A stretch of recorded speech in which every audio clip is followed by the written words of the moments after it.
ዮናስም ሁል ጊዜ የሚታየው የእግዚአብሔር ፍቅር ብቻ ነው። እግዚአብሔር ግን የፍቅር አምላክ ነው፣ የፍርድም አምላክ ነው። ይቅር ባይ አምላክ ነው፣ ፈራጅም አምላክ። መርከቧ በታችኛው ክፍል ገብቶ ተኛ። ከላይ ከሆነ እግዚአብሔር ሊያየው ነው። ስለዚህ ከታች መሆን አለበት ማለት ነው። አለመታዘዝ መታወክን ያመጣል። አለመታዘዝ ማይበልን ያመጣል። አለመታዘዝ መርከቧን ያናውጣል። አለመታዘዝ ዋጋ ህዝብ እየጮኸ አንዳንድ ዮናሶች አሁንም ምኝታ ላይ ነው ያሉት። ምንም እንዳልተፈጠረ አድርገው የሚያስቡ ዘመኑን ያልዋጁ ድንጋጤ ብሎ ነገር ያልፈጠረባቸው ጥቅማቸው እስካልተቋረጠ ድረስ ምንም ጉዳያቸው ያይደሉ ብዙ ዮናሶች አሉ። እንጨት ሆኖ የማይጨስ የለም። ሁለት ነገር አትርሱ፣ የእግዚአብሔርን ቸርነትና የእኛን በደል። እኛ ያልበደልንበት ቀን የለም። እግዚአብሔር እኛን ይቅር ያላለ። እኔ ነኝ ካላልነ መርከቧ ሰላም አታገኝም። እኔ ነኝ ካላልነ ችግር አይፈታም። እኔ ነኝ ካላልነ ፈውስ የለም። ዮናስ አሳልፈን እስከ መቼ እንሰጣለን? የእኔም በደል አለበት ለመርከቧ መናወጥ ብለን ማመን ያስፈልጋል። ይህ ነው ክርስትና። ፖለቲካው መርከቧን እያናወጠ ነው። ብሔርተኝነቱ መርከቧን እያናወጠ ነው። ጦርነቱ መርከብ ሀገራችን እያናወጠ ነው። ብዙ ማይበል ህይወት መክሰር ምክንያት የሆኑ ብዙ ዮናሶች አሉ። አንዳንዶቹን ቀረብ ብላችሁ ስትጠይቋቸው መናፍቅ የሆንኩት መንፈሳዊ ህይወት የዛለው ቄስ ገሌ መሰባኪ ገሌ እንዲህ ሲሰራ እንዲህ ሲያደርግ አይቼ ነው ብለው ተሰናክለው ከመቅደስ ወጥተው አዳራሽ እግር ላይ በተጣለ በሶስተኛው ቀን አሳንበሪው በነነዌ ወደብ ሲተፋው የነነዌ ህዝቦችን በስብከቱ ማረከ። ጌታም በተነሳ በሶስተኛው ቀን በሲኦል ያሉ ነፍሳትን ማርኮ ገነት አስገባ። በዚህ ምክንያት ዮናስ የክርስቶስ የሞቱና የትንሳኤው ምሳሌ ሆነዋል። 3 ቀን ነው የጾሙት። በ3 ቀን ግን ለውጥ ሊመጣ ነው። እኛ እኮ በአመት ወደ 260 ቀናትን ያህል እንጾማለን፣ ግን ለውጥ አይታይም ወገኖች። ምኑ ጋር ቀን መጾም 3 ቀን መጸለይ 3 ቀን ንስሐ መግባት አቅቶን ይኸው ከነ ችግራችን እንደ ነነዌ ሰዎች ብዙዎቻችን ቁርጠኝነቱ የለንም። አንዱ ይጾማል፣ አንዱ ሰክሮ ሲተፋ ያድራል። አንዱ ይጸልያል፣ አንዱ ተኝቶ ያድራል። አንዱ ይዘምራል፣ ሌላው ዳንኪራ ይረግጣል። አንዱ ያመሰግናል፣ አንዱ ያማል። አንዱ እግዚአብሔርን ይፈልጋል፣ ሌላው ጠንቋይ ይፈልጋል። አንዱ ይስቃል፣ አንዱ ያለቅሳል፣ አንዱ ይስቃል። አንዱ ያመነዘራል፣ ሌላው ይቀደሳል።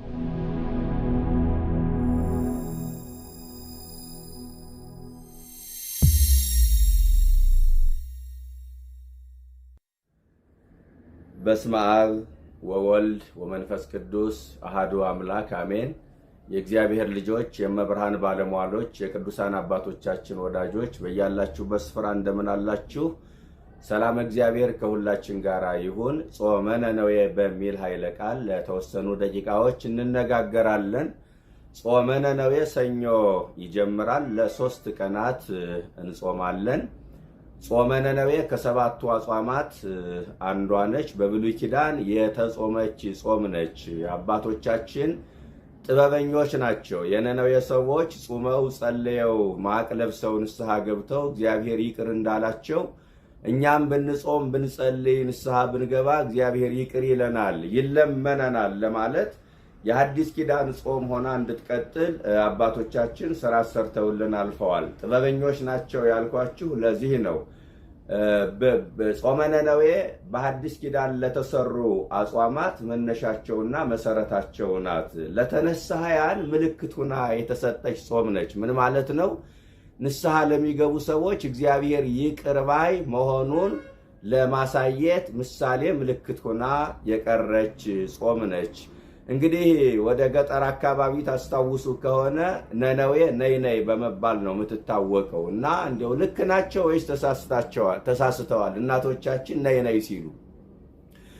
ምናልባት መጽሐፍ ቅዱስ ላይ ነነዌ ተብሎ ስለተጻፈ የተሳሳቱ ይመስለን ይሆናል። ግን አንዳንድ ጊዜ እኮ መንፈስ ቅዱስ አፍን ከፍቶም ያናግራል። ነይ ነይ አሏት። እውነት ነው።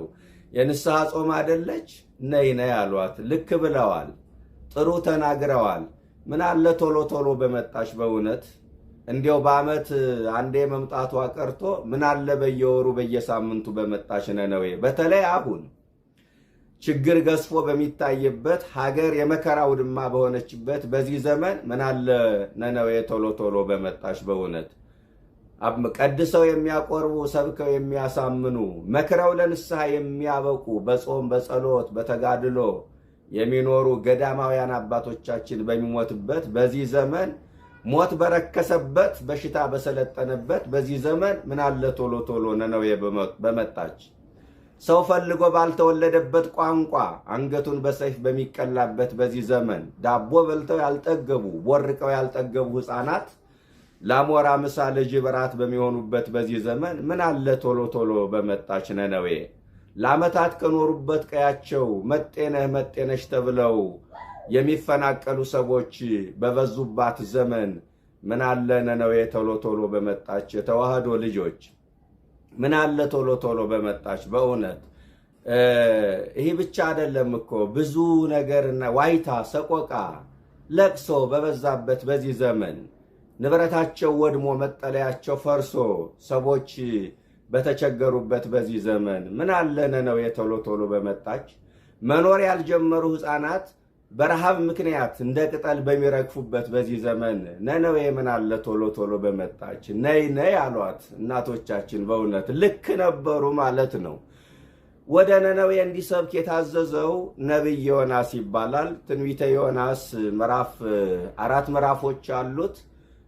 ቤታችሁ ማነው ሁላችሁም በየቤታችሁ ገብታችሁ ማንበብ ትችላላችሁ። እና የመጀመሪያው ክፍለ ምዕራፍ ላይ እንዲህ ይላል። እግዚአብሔር ዮናስን እንዲህ ሲለው እናያለን። ወደ ታላቋ ከተማ ወደ ነነዌ ሂድ ብሎ ሲነግረው እንሰማለን። እግዚአብሔር ነነዌን ታላቅ ከተማ ይላታል። በውስጧ 120 ሺህ ሰዎች ይኖራሉ። ወደዚህ ከተማ ነው ዮናስ እንዲሰብክ የታዘዘው። ዮናስ ግን ወደ ነነዌ መሄድን እምቢ አለ በ3 ምክንያት። አንደኛ ወደ አሕዛብ የተላከው ብቸኛው ነቢይ ዮናስ ነው። ከሱ በፊት ወደ አሕዛብ የተላኩ ነቢያት አልነበሩም። ነቢያት በ3 ይከፈላሉ ይላሉ ሊቃውንቱ። አንደኛ የይሁዳ ነቢያት፣ ሁለተኛ የእስራኤል ነቢያት፣ ሶስተኛ ደግሞ የአሕዛብ ነቢያት ተብለው። የይሁዳ ነቢያት የሚባሉት እነ ኢሳይያስ ናቸው። የእስራኤል ነቢያት የሚባሉት ደግሞ እነ ኤልሳ እነ ኤልያስ ናቸው። የአሕዛብ ነቢይ ግን ብቸኛው ዮናስ ነው።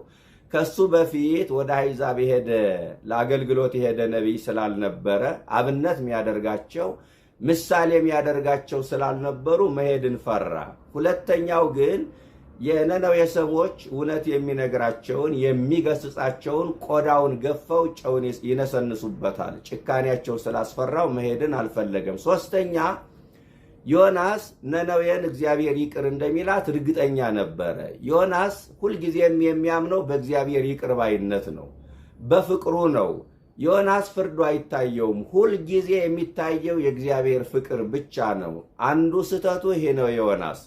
በነገራችን ላይ ዮናስን የሚመስሉ ሰዎች በዘመናት ተረስተዋል። አርጌንስ የተባለ ሊቅ በጣም በርካታ መጽሐፍትን የጻፈ ሊቅ ነበረ እና አስተምሮ ምንድን ነበረ? እግዚአብሔር ሁልጊዜም ፍቅር ነው፣ የፍቅር አምላክ ብቻ ነው። በማንም ላይ አይፈርድም፣ ማንንም አይቀጣም፣ ማንንም ለኩነኔ አይዳርግም።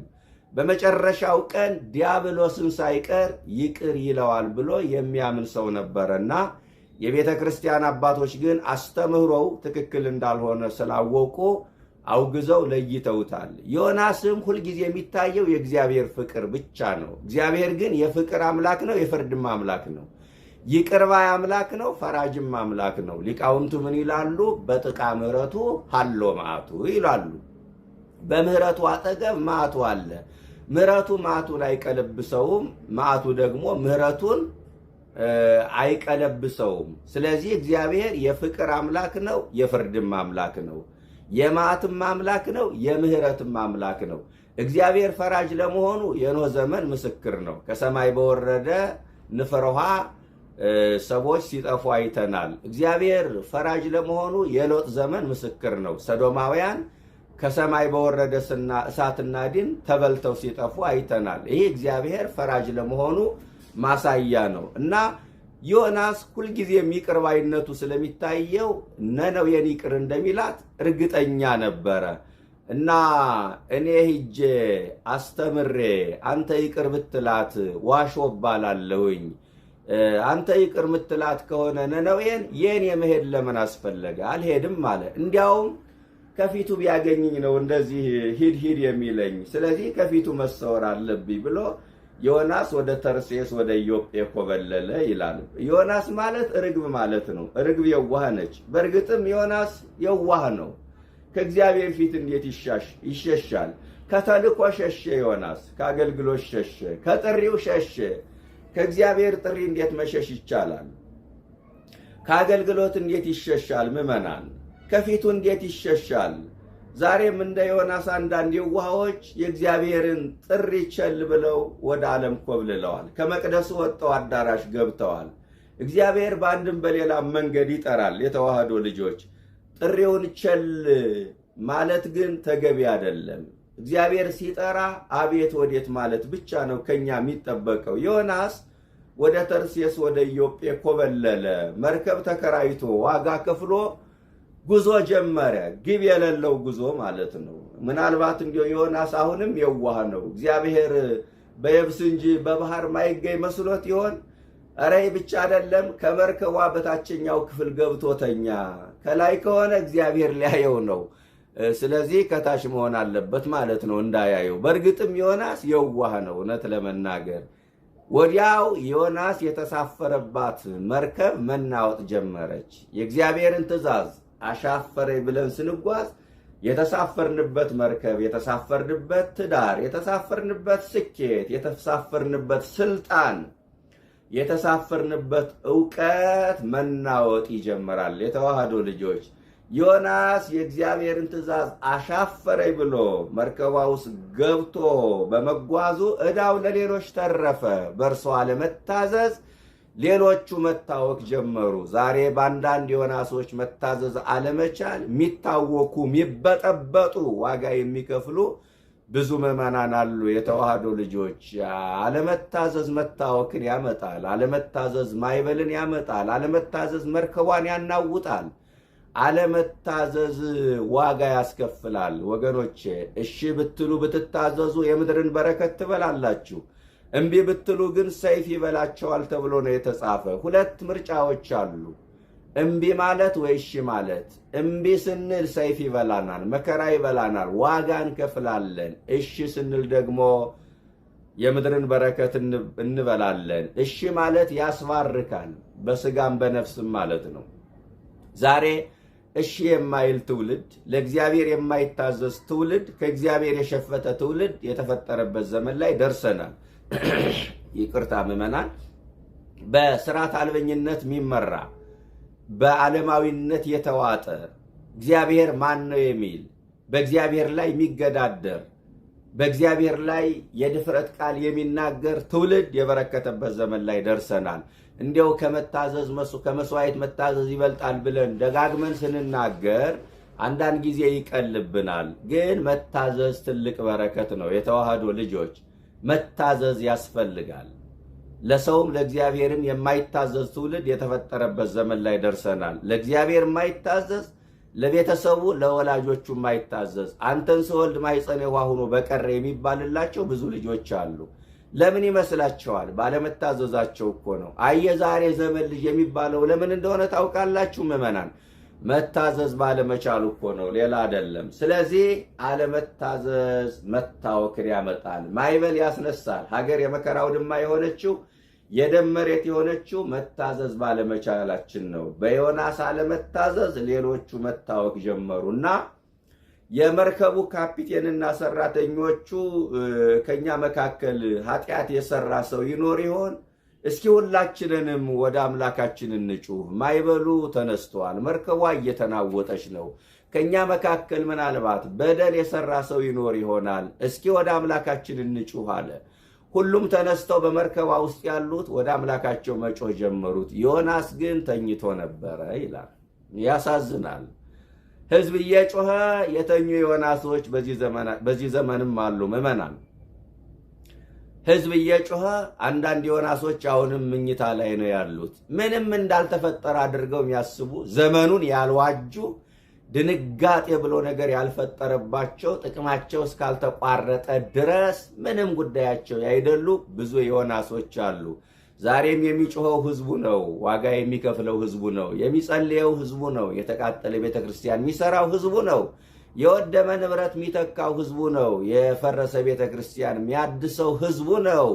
የተነጠቀውን የጥምቀትና የመስቀል መሬት ለማስመለስ የሚሯሯጠው ህዝቡ ነው። የሚታሰረው ህዝቡ ነው። ከአሕዛብ ጋራ ጉሮሮ ለጉሮሮ የሚተናነቅ ህዝቡ ነው። አንዳንድ ዮናሶች ግን አሁንም ምኝታ ላይ ናቸው እና እያፈላልጉ ወደ መርከቡ የታችኛው ክፍል ሲገቡ ዮናስ ምኝታ ላይ ነው። ተነስ አሉት።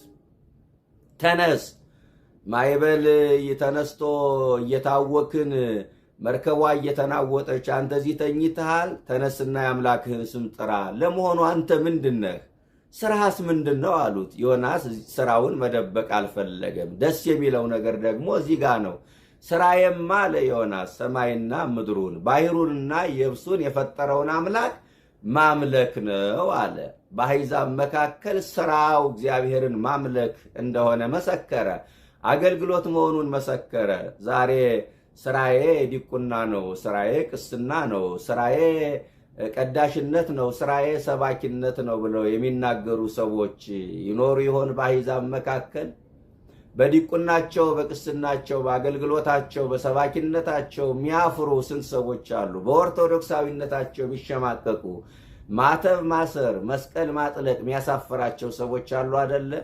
በሚሰሩበት መስሪያ ቤት ሃይማኖታቸው ምን እንደሆነ ባይታወቅ የሚመርጡ፣ ቤተ ክርስቲያን መሄዳቸው፣ ገዳም መሳለማቸው ባይሰማባቸው ደስ የሚላቸው፣ ፋራ ላለመባል፣ ኋላ ቀር ላለመባል፣ በሃይማኖት ከማይመስሏቸው ሰዎች ጋር በቤተ ክርስቲያን አልፈው ሲሄዱ ለመሳለም የሚከብዳቸው፣ በሃይማኖት ከማይመስሏቸው ሰዎች ጋር ሲጓዙ መንገድ ላይ ካህን ካዩ አይተው እንዳላዩ ገሸሽ የሚሉ፣ ግሮሰሪ ውስጥ ገብተው በሃይማኖት ከማይመስሏቸው ሰዎች ጋር ምግብ ቤት ገብተው ስመ እግዚአብሔር ጠርተው በስማም ብለው አቡነ ዘበሰማያት ደግመው አማትበው ለመብላት የሚቸገሩ ሰዎች፣ በማይጾሙ ሰዎች መካከል ጾመኛ ነኝ ለማለት የሚያፍሩ ብዙ ሰዎች አሉ። በክርስትናችሁ አትፈሩ፣ በኦርቶዶክሳዊነታችሁ አትፈሩ፣ በማተባችሁ አትፈሩ። ማተባችሁን አትፍቱ፣ መስቀል አታውልቁ። መስቀል ስታወልቁ ራሳችሁን ለሰይጣን እንዳስማረካችሁ እወቁ።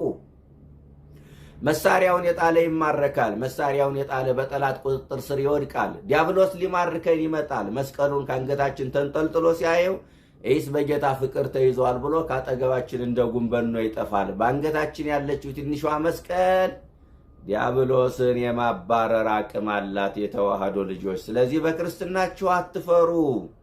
የጀግኖቹ ለማተባቸው ሲሉ ተሰውተዋል እና በቅንጦት ምክንያት እኛ ማተቡን ምንፈታው መስቀሉን ምናወልቀው ከሆነ የሰማዕታት ዋጽም ይፋረደናል።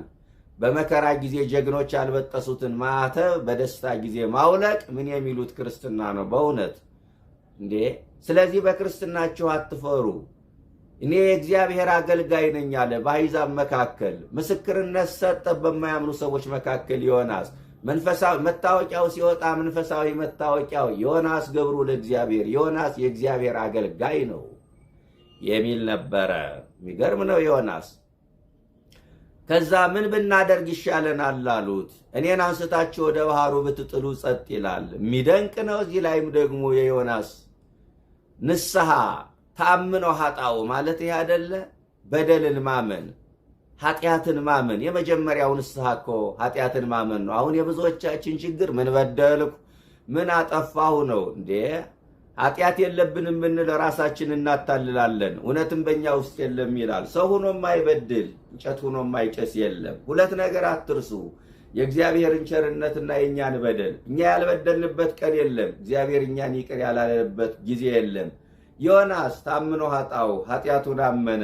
እኔን አንስታችሁ ወደ ባህር ብትጥሉ ማይበሉ ጸጥ ይልላቸዋል። የዘመኑ ብልጥ አገልጋይ ከኔ ጀምሮ ከእናንተ አንዱ ቢጣል ማይበሉ ጸጥ ይላል ነው የሚለው። እውነት ለመናገር ከእናንተ አንዱ ቢጣል ማይበሉ ጸጥ ይላል። ዮናስ ግን እኔን አንስታችሁ ብትጥሉ ማይበሉ ጸጥ ይላል አለ። የሚገርም ነው በእውነት። እኔ የሚል ጠፋሁን። እኔ የሚል ማን ይሆን? እሱ ነው፣ እሷ ነች፣ እነሱ ናቸው። ካህኑ በምዕመኑ፣ ምዕመኑ በካህኑ፣ ባል በሚስቱ፣ ሚስት በባሏ፣ አባት በልጁ፣ ልጅ በአባቱ እኔ ነኝ የሚል ጠፋ። እኔ ነኝ እስካላለ ድረስ ማይበሉ ጸጥ አይልም። እኔ ነኝ ካላልነ መርከቧ ሰላም አታገኝም። እኔ ነኝ ካላልነ ችግር አይፈታም። እኔ ነኝ ካላልነ ፈውስ የለም። ምዕመናን እኔ ነኝ ማለት ያስፈልጋል። ታምኖ ኃጣው ይሄ ነው። እኔ ነኝ ካላለ ችግሩ አይፈታም። ኃላፊነት ይሰማል። ድርሻችን እንውሰድ። ራሳችን ተጠያቂ እናድርግ። ምዕመናን ራሳችን ከሳሽ አድርገን እንቅረብ። ማዕበሉን ያስነሳው መርከቧን ያናወጠው የኔ ኃጢአትስ ቢሆን ብለን ድርሻችን እንውሰድ። ዮናስ እኔን አንስታችሁ ወደ ባህር ብትጥሉ ማዕበሉ ጸጥ ይል፣ እኔ ልሙት፣ እኔ ልውደቅ፣ እኔ ልጣል አለ ዮናስ። የሚገርም ነው። እኔ ልሙት አለ ዮናስ። በጣም የሚደንቅ ነው። ዮናስ መርከቧን የሚያናውጠው አየር ንብረቱ እንዳልሆነ ገብቶታል። በደሉ መሆኑን አምኗል። መርከብ ቤተክርስቲያኔን የሚያናውጠው የኔ በደል ነው፣ መርከብ ሀገሬን የሚያናውጠው የኔ በደል ነው ብሎ ማመን ያስፈልጋል። አሁን ብዙዎቻችን ሁሉንም አሳልፈን ለዮናስ ሰጠናል። ቤተክርስቲያኗ ችግር ሲገጥማት ማት ሲመጣ ይሄ ሆነው በእነ የገሌ ኃጢአት ነው፣ ቄሶቹ ናቸው፣ አባቶች ናቸው፣ እንዲህ ነው። ሁሉንም ለነ ዮናስ አሳልፈን እስከ መቼ እንሰጣለን? የኔም በደል አለበት ለመርከቧ መናወጥ ብለን ማመን ያስፈልጋል። ይህ ነው ክርስትና። የተዋህዶ ልጆች ይህ ነው ክርስትና፣ ይህ ነው ክርስትና። ስለዚህ ዮናስ ምንድነው? እኔን አንስታችሁ ወደ ባህር ብትጥሉ ማዕበሉ ጸጥ ይላል አለ። ዛሬም ማዕበል አለ፣ እውነት ሁከት አለ፣ አለመረጋጋት አለ። መርከቧን የሚያናውጥ ብዙ ማዕበል አለ። ፖለቲካው መርከቧን እያናወጠ ነው። ብሔርተኝነቱ መርከቧን እያናወጠ ነው። ጦርነቱ መርከብ ሀገራችን እያናወጠ ነው። ብዙ ማዕበል አለ እችን መርከብ የሚያናውጥ። ነቢያት ሐሰት ማዕበል ናቸው፣ መርከቧን የሚያናውጡ ማዕበል። ተሐድሶ ማዕበል ነው። ሐሰተኛ አጥማቂው ማዕበል ነው፣ መርከቧን ለማናወጥ የተዘጋጀ ነው። ሐሰተኛ ባህታዊው መርከቧ እቺ ቤተክርስቲያን ያልተሸከመችው የለም። የሚያናውጣት መብዛቱ ቤተክርስቲያኗን። በእውነት ይህንን ሁሉ ባብራራው እንዴት ደስ ባለኝ። ጊዜ ስለማይበቃኝ ነው።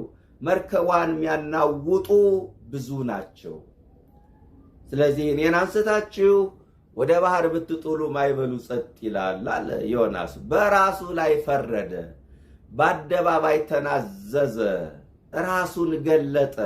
ነብይነቱ ተጽዕኖ ሳይፈጥርበት ራሱን ዝቅ አደረገ። ክርስትና ማለት እኮ ይሄ ነው ወገኖቼ። የራስን ኃጢአት መግለጥ፣ የሌሎችን ኃጢአት መደበቅ። ዮናስ የራሱን ኃጢአት ገለጠ፣ የሌሎችን ኃጢአት ደበቀ። እኔ ነኝ ኃጢአተኛው፣ እኔ ልሙት፣ እኔ ልጣል አለ ዮናስ። የሚደንቅ ነው። በራሱ ላይ ፈረደ። ታላቁ አባት መቃርስ ልጄ ሆይ አንተ አስቀድመህ በራስ ላይ ከፈረድ እግዚአብሔር ፍርዱን ያነሳልሃል፣ በራስ ላይ ካልፈረድክ ግን እግዚአብሔር ይፈርድብሃል ይላል። የመጀመሪያው በራስ ላይ መፍረድ፣ በወንድም ላይ ጣትን ከመቀሰር። አሁን አንዱ በአንዱ ጣቱን መቀሰር ያቁምና አንዱ በአንዱ ማመካኘቱን ያቆምና መጠቋቆሙ ይቅርና ሁላችንንም ድርሻችንን እንውሰድ። ለመርከቧ መናወጥ የኔም ኃጢአት አለበት ብለን እንመን። ከዮናስ ብንማረው ይህንን ነው። እኔን አንስታችሁ ጣሉ ማዕበሉ ጸጥ ይላል አለ ዮናስ። ቢጨንቃቸው ዕቃቸውን ከመርከብ እያወጡ መጣል ጀመሩ። ዕቃው አልበደለ፣ ግን ዮናስ ለብዙ ሰዎች መክሰር ምክንያት ሆነ። ዛሬ ለብዙ ምዕመናን ሕይወት መክሰር ለብዙ ምዕመናን ሕይወት መክሰር ምክንያት የሆኑ ብዙ ዮናሶች አሉ። አንዳንዶቹን ቀረብ ብላችሁ ስትጠይቋቸው መናፍቅ የሆንኩት መንፈሳዊ ሕይወት የዛለው ቄስ ገሌ መሰባኪ ገሌ እንዲህ ሲሰራ እንዲህ ሲያደርግ አይቼ ነው ብለው ተሰናክለው ከመቅደስ ወጥተው አዳራሽ የገቡ ብዙ ሰዎች ናቸው። በእውነት ለብዙ ምዕመናን መክሰር ምክንያት የሆኑ ዮናሶች አሉ። ይህ ማንክደው ሐቅ ነው። የማንክደው ሐቅ ነው። የተዋህዶ ልጆች እና መጨረሻ ላይ ዕጣ ተጣጣሉ። በጣም እነዛ የሚገርሙ ሰዎች ናቸው። እንዲያው አንስታችሁ ጣሉ ስላለ ብቻ አንስተው ባህር ላይ አልወረወሩትም። ምን አይነት የሚገርሙ ሰው! የሰዎች ጥፋት የሚሰማቸው ሰዎች፣ የሰዎች መጥፋት የሚያስጨንቃቸው፣ የሰዎች ሞት፣ የሰዎች እልቂት የሚያሳዝናቸው ሰዎች ነበሩ። በዚህ ዘመን ይህን አናይም። በተቃራኒው ነው የምናየው። የሰዎች ሞት የሚያስደስተው፣ የሰዎች ጥፋት የሚያረካው ትውልድ አሁን ተፈጥሯል። አንገት እየቆረጠ እጅ እየቆረጠ ዋንጫ እንደበላ የሚጨፍር፣ አንገት እየቆረጠ እጅ እየቆረጠ ፎቶ እየተነሳ ፖስት የሚያደርግ፣ ገሎም ማይረካ፣ በሰው እንደ ሄሮድያዳ በሞተ የአካል ክፋይ የሚደሰት ትውልድ በዚህ ዘመን በቅሏል። የሰዎች ጥፋት የሚያስደስተው፣ የሰዎች ለቅሶ ዋይታ የሚያስደስተው ብዙ የህብረተሰብ ክፍል አለ። በዛ ዘመን የነበሩ ሰዎች ግን ዮናስን ለመጣል ተጨነቁ። ምን እናደርጋሉ? ጸለዩ፣ አዘኑ፣ ተከዙ። ከዛ በኋላ ዕጣ አወጡ። ቢጨንቃቸው ዕጣው ለዮናስ ደረሰ። እንግዲህ ከደሙ ንጹሕ ነን ብለው ወደ ባህር ጣሉት። የሚገርማችሁ እግዚአብሔር ቸር አይደለም ምዕመናን? ወዲያው አሳ አንበሪ ያዘጋጀለት። እንደ እግዚአብሔር ያለ ቸር ማን አለ? ቅዱስ ያሬድ እንደነገረን ወመኑ መሐሪ ዘከማ ካለ፣ እንዳንተ ያለ ይቅር ባይ ቸር ማን አለ አለ። በእውነት ወይ ተቀየመን በኃጣዊነ ፍጹመ ንባስን ይላል ዮሐንስ አፈወርቅ። ስለ ኃጢአታችን ፈጽሞ አልተቀየምብንም። የቱንም ያህል ብናጠፋ እግዚአብሔር በእኛ በልጆቹ ተስፋ አይቆርጥም፣ አይጨክንም፣ ይቅር ይላል። ዮናስን ይቅር ሊለው ስለፈለገ ወዲያው አሳ አንበሪ ያዘጋጀለት። የመጀመሪያው ሰርጓጅ መርከብ ነው። በሰለጠነው ዘመን ሰርጓጅ መርከቦች አሉ እና የመጀመሪያው ሰርጓጅ መርከብ ዮናስ የተሳፈረበት መርከብ ነው። እሱም አሳ አንበሪ ነው። ዮናስ ከአሳ አንበሪው ትንፋሽ እየተዋሰ በአሳ አንበሪ ሆድ ውስጥ ሆኖ 3 ቀን ቆየ። በከርሰ አንበሪ ዮናስ ለ3 ቀን ቆየ። በዚህ ምክንያት ዮናስ የክርስቶስ የሞቱና የትንሣኤው ምሳሌ ሆነ ማለት ነው። ወንጌል ምን ይላል? ወበከመ ነበረ ዮናስ ውስተ ከርሰ አንበሪ ሰሉሰ መዋዕለ ወሰሉሰ ለያልየ ከማሁ ሀለወ ለወልደ እጓለ እመሕያው ይንበር ውስተ ልበ ምድር ሰሉሰ መዋዕለ ወሰሉሰ ለያልየ ይላል። ዮናስ በከርሰ አንበሪ 3 ቀን 3 ሌሊት እንዳደረ እንደቆየ የሰው ልጅ ክርስቶስን በመቃብር 3 መዓል 3 ሌሊት ያድር ዘንድ አለው ይላል ወንጌል። በዚህ ምክንያት ዮናስ የክርስቶስ የሞቱና የትንሣኤው ምሳሌ ሆነዋል ማለት ነው። ይሄ ብቻ አይደለም። ዮናስን ከመርከብ አንስተው ባህር ላይ የጣሉት ሰዎች የሚያውቁት እንደሞተ ነው። ዮናስ ግን ሕያው ነበረ። ምን ይላል ዮናስ በጸሎቱ? ወረድኩ ውስተ ሲኦል አለ። ሕያው ሁኜ በከርሰ አንበሪ ውስጥ ሆኜ ሲኦልን ተመለከትኩ ይላል። ሕያው ሁኜ ዮናስ ሕያው ሆኖ ሲኦልን ተመልክቷል በከርሰ አንበሪ። ኢየሱስ ክርስቶስንም አይሁድ ክርስቶስን የሰቀሉ አይሁድ የሚያውቁት እንደሞተ ነው። ክርስቶስ ግን ሕያው ነበረ። በአካለ ሥጋ ወደ መቃብር፣ በአካለ ነፍስ ወደ ሲኦል ሕያው ሆኖ ወረደ። በዚህ ምክንያት ዮናስ የክርስቶስ የሞቱና የትንሣኤው ምሳሌ ሆኗል ማለት ነው። ይሄ ብቻ አይደለም። ዮናስ በሶስተኛው ባህር ላይ በተጣለ በሶስተኛው ቀን በነነዌ ወደብ ብቅ አለ። ጌታም በቀራንዮ ሙቶ በጎልጎታ ብቅ አለ። ሞትን ድል አድርጎ ተነሳ ማለት ነው። ዮናስ መርከብ ላይ ባህር ላይ በተጣለ በሶስተኛው ቀን አሳ አንበሪው በነነዌ ወደብ ሲተፋው የነነዌ ሕዝቦችን በስብከቱ ማረከ። ጌታም በተነሳ በሶስተኛው ቀን በሲኦል ያሉ ነፍሳትን ማርኮ ገነት አስገባ። በዚህ ምክንያት ዮናስ የክርስቶስ የሞቱና የትንሣኤው ምሳሌ ሆኗል ማለት ነው። በሶስተኛው ቀን ዮናስ ራሱን ሚጠላት ከተማ፣ ማይወዳት ከተማ፣ የሸሻት ከተማ ላይ ራሱን አገኘ። እቺ ከተማ ማናት አለ። ነነዌ ትባላለች አሉት። ለካ እስከ ቅፉ ማምለጥ አይቻልም፣ ለካ እስከ ፊቱ መሸሽ አይቻልም ብሎ ወዲያውኑ ስብከቱን ጀመረ። እስከ ነነዌ እስከ ነሰሉስ ዕለት ትገፈታ አባይ ሀገር ነነዌ። ነነዌ እስከ 3 ቀን ድረስ ትጠፋለች፣ ትገለበጣለች። ንስሐ ብትገባ ግን ከመገልበት ትተርፋለች። ንስሐ ብትገባ ከውድቀቷ ትነሳለች። ንስሐ ብትገባ እግዚአብሔር በምሕረቱ ይጎበኛታል ብሎ ስብከቱን ጀመረ። ወዲያው የነነዌ ሰዎች ጾሙ፣ ጸለዩ፣ ማቅ ለበሱ፣ ንስሐ ገቡ። ከልሂቅ እስከ ደቂቅ፣ ከላይ እስከ ታች፣ ከንጉሥ እስከ ታችኛው እርከን ሁሉም ንስሐ ገቡ። የሚገርም ነው። የነነዌ ሰዎች ስለ ንስሐ የሰሙት አንድ ቀን ነው። አንድ ቀን ነው ስለ ንስሐ ከዮናስ የሰሙት። በአንድ ቀን ግን ንስሐ ገቡ። እኛ ብዙ ቀን ስለ ንስሐ ሰምተናል፣ የንስሐ ሕይወት ግን አይታይብንም። የነነዌ ሰዎች ስለ ጾም የተማሩት አንድ ቀን ነው፣ ወዲያውኑ ጾሙ። እኛ ብዙ ቀን ስለ ጾም ተምረናል፣ የጾም ሕይወት አይታይብንም። የነነዌ ሰዎች ስለ ጸሎት የተማሩ አንድ ቀን ነው። እኛ ብዙ ቀን ስለ ጸሎት ተምረናል፣ ግን የጸሎት ሕይወት አይታይብንም። አንዳንዶቻችን ክርስትናችን ከእውቀትና ከመረጃ የዘለለ አይደለም። የሚያሳዝነው ነገር ይሄ ነው ምዕመናን፣ የሚያሳዝነው ነገር ይሄ ነው። ስለ ጾም ማወቅና መጾም እኮ ይለያያል። ስለ ጾም ማወቅ የክርስትና ዕውቀት ነው፣ መጾም የክርስትና ሕይወት ነው። ስለ ጸሎት ማወቅ የክርስትና ዕውቀት ነው፣ መጸለይ የክርስትና ሕይወት ነው። ስለ ንስሐ ማወቅ የክርስትና ዕውቀት ነው፣ ንስሐ መግባት የክርስትና ሕይወት ነው። ስለ ቁርባን ማወቅ የክርስትና ዕውቀት ነው፣ መቁረብ የክርስትና ሕይወት ነው። ታዲያ ዕውቀቱ ብቻ ምን ይሰራል? ሕይወቱ ከሌለን፣ ኧረ ሕይወቱ ቢኖረን ይሻላል። የተዋህዶ ልጆች የነነዌ ሰዎች ጾሙ፣ ጸለዩ፣ ንስሐ ገቡ። እኛ እንዴት ነው ምን ጾመው? 7 አጽዋማት አሉን። የምንፈጽመው የመላእክትን ሥርዓት ነው። በሃይማኖታችን አንዳች ጉድለት የለብንም። አንዳንድ ጊዜ ግን ጥያቄዎቻችን ሳይመለሱ በሕይወታችን ላይ ለውጥ ሳይመጣ ሲቀር እንመለከታለን። የተበላሸው ምኑ ጋ ነው? የጎደለው ምኑ ጋ ነው? የተዋህዶ ልጆች እስኪ ራሳችን እንየው። የነነዌ ሰዎች 3 ቀን ነው የጾሙት።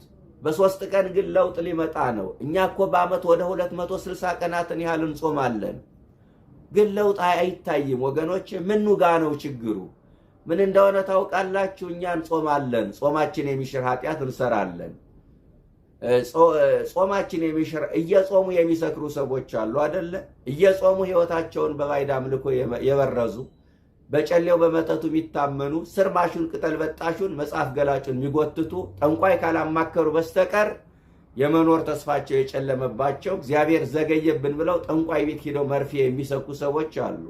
እየጾሙ ቂምና በቀል ያረገዙ፣ ታረቁ እንኳን ሲባሉ ለመታረቅ ፈቃደኛ ያልሆኑ። እኛ እንገነባለን፣ የገነባነውን የሚያፈርስ ድክመት አለብን። ጾማችን ለውጥ ማምጣት ያልቻለው ለዚህ ነው። ቢጾሙ የሚከሱ፣ በህመም የሚጠቁ፣ ውበታቸው የሚረግፍ የሚመስላቸው፣ እንቁላል ካልበሉ፣ ስጋ ካልበሉ፣ ወተት ካልጠጡ እንደተጎዱ አድርገው የሚያስቡ፣ ለበሽታቸው ሁሉ መድኃኒቱ መብላት የሚመስላቸው ብዙ ሰዎች አሉ። የተዋህዶ ልጆች ጾም አከሳኝ፣ ጾም ከበደኝ፣ ጾም አጠቆረኝ፣ መቼ በተፈታ የሚሉ እንደ ነፍሰ ጡር ቀን የሚቆጥሩ ሰዎች አሉ። ሰው ጾም ሲመጣ ይጨናንቃል። አሁን የጾሙ ዋዜማ እንኳን አደረሳችሁ የሚል ሰው ገጥሟችሁ ያውቃል? የለም። ሰው ለመብላት ምን ያህል እንደሚጓጓ ያሳያል። ጾሙ ሲፈታ ግን እንኳን አደረሰ እንኳን አደረሰሽ ይላል። ለመብላት ሰው ምን ያህል እንደሚጓጓ ያሳያል። ጾም ሲመጣ ግን እንኳን አደረሰ የሚል የለም። ለመጾም ሰው ምን ያህል እንደሚፈራ አመላካች ነው። እና ጾም ከበደኝ የሚሉ ሰዎች አሉ። በእውነት በእምነት መጾም ያስፈልጋል። የነነዌ ሰዎች በእምነት ስለ ጾሙ ነው። ቀኑ እኮ ትንሽ ቀን ነው፣ ግን ትልቅ ታምር የተሰራበት 3 ቀን። እኛ ከዚያ በላይ እንጾማለን። በልማድ ስለምንጾም ብዙዎቻችን በሕይወታችን ላይ ለውጥ ማምጣት አልቻለም። በሀገራችን ላይ ለውጥ ማምጣት አልቻለም። ይህ አስቸጋሪ ነው። ተጨንቆ መጾም ይቅር፣ ተሳቆ መጾም ይቅር። በእውነት እንዲያው ተጨንቆ መጾም። አንዳንዶቹ የጾምን ሰዓት ለመሸወድ ማይፈነቅሉት ዘዴ የለም። እናቶቻችን ቡና እየወቀጡ ይቆያሉ ይባላል። እንግዲህ እውነት ነው ይሆን?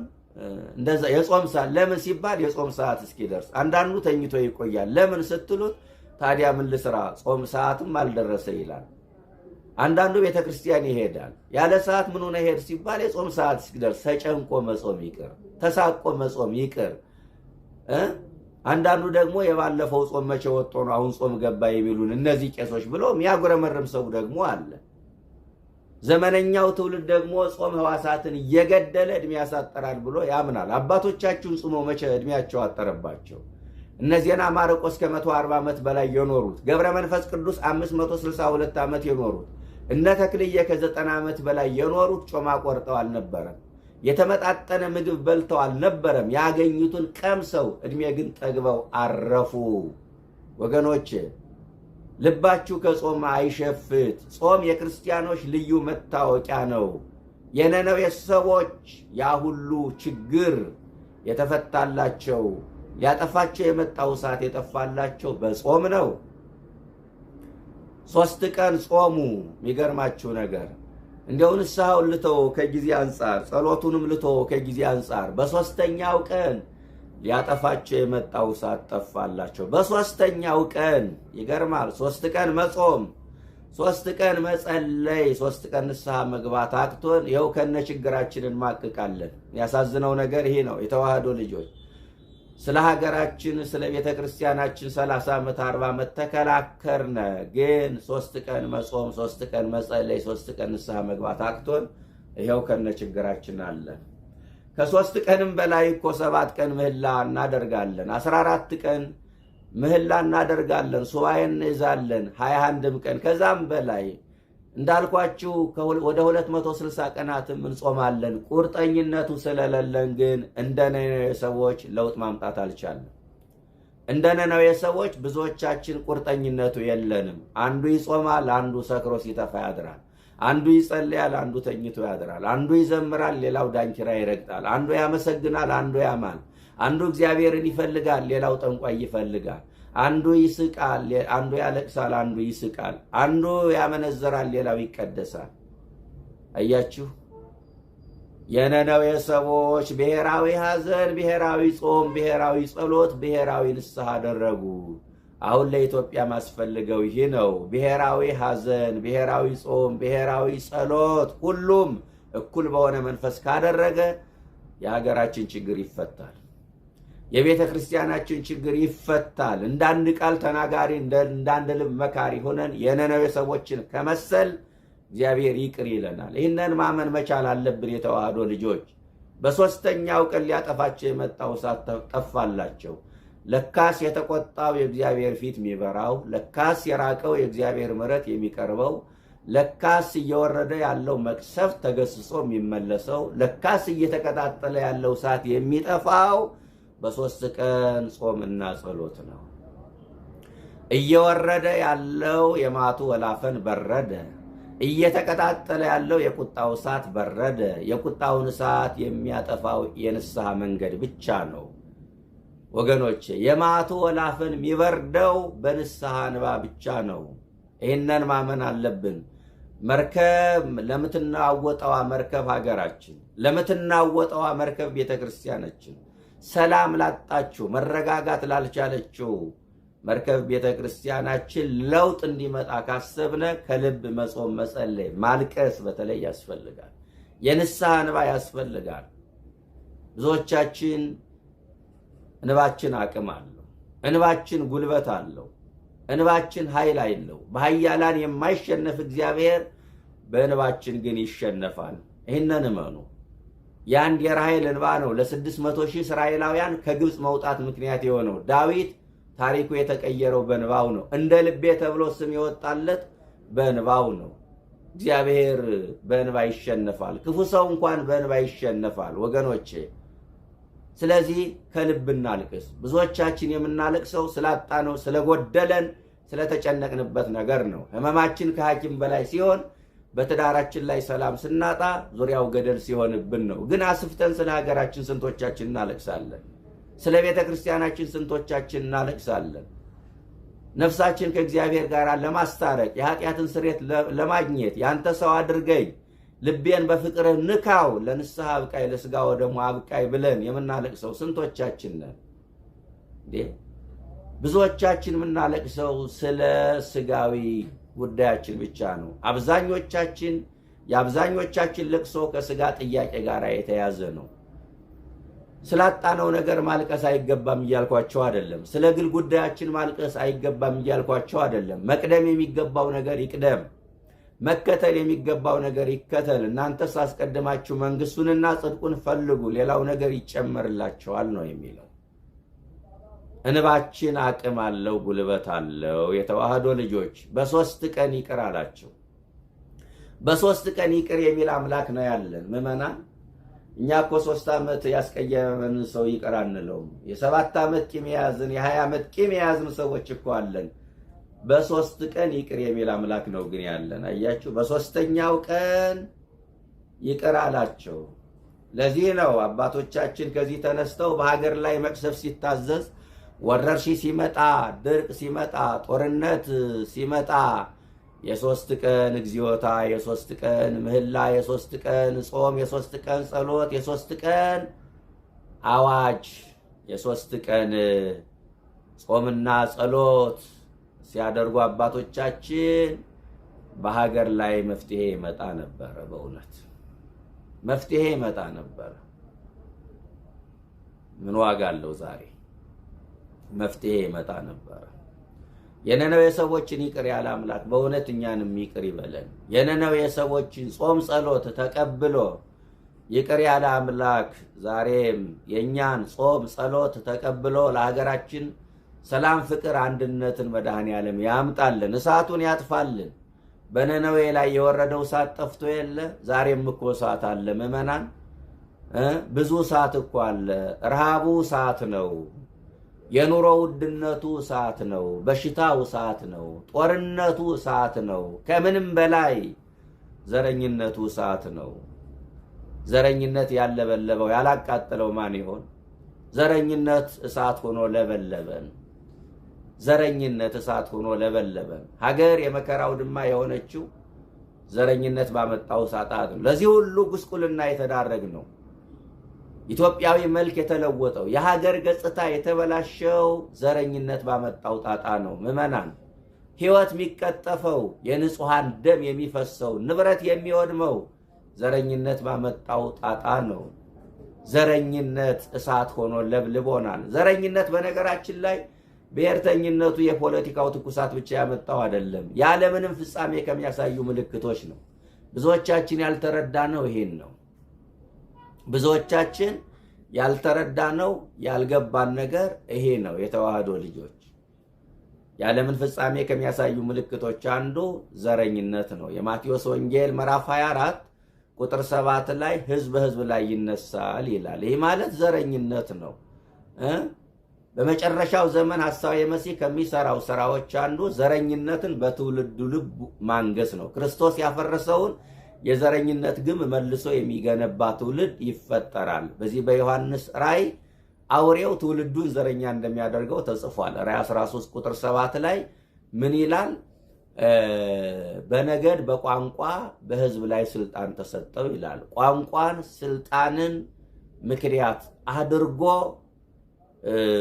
አውሬው ትውልዱን ዘረኛ ያደርገዋል።